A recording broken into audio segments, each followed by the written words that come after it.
অভ্যুত্থানের মুখে পালিয়ে যাওয়ার পর থেকে প্রতিদিনই শেখ হাসিনার নিত্য নতুন দুর্নীতির চিত্র দৃশ্যপটে আসছে। মেগা প্রকল্পের নামে লুটপাট, প্লট বরাদ্দ কিংবা বিদেশে অর্থ পাচার সহ দুর্নীতির বিস্তার অভিযোগ রয়েছে তার বিরুদ্ধে। এমন প্রেক্ষাপটে দুদকের নেতৃত্বে এনবিআর, সিআইডি ও বিএফআইইউ সমন্বয়ে টাস্কফোর্স গঠনের সিদ্ধান্ত নেওয়া হয়েছে। 10টা টিম গঠন করার কথা।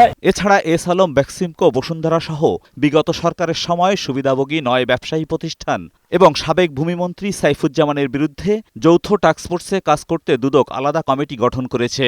আপনাদেরকে আগামীকালকের ব্রিফিংয়ে ইনশাআল্লাহ জানাবো। এদিন দুদক আলাদা মামলা করেছে 2 সাবেক এমপির বিরুদ্ধে। রাজনীতির মাঠে বিতর্কিত বক্তব্য দিয়ে আলোচিত ফরিদপুর 4 আসনের সাবেক এমপি নিক্সন চৌধুরী অবৈধ সম্পদও গড়েছেন সমানতালে।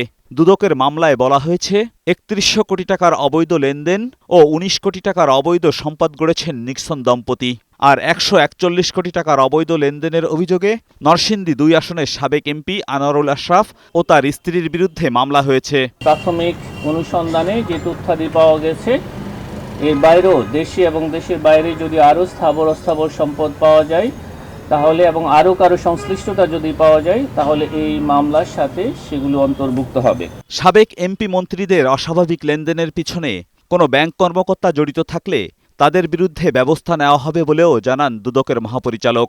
ব্যাংকারদের কোনো সংশ্লিষ্টতা আসে তাহলে তাদেরকেও আইন আমলে আনা হবে। এজাজুল হক মুকুল, বৈশাখী সংবাদ, ঢাকা।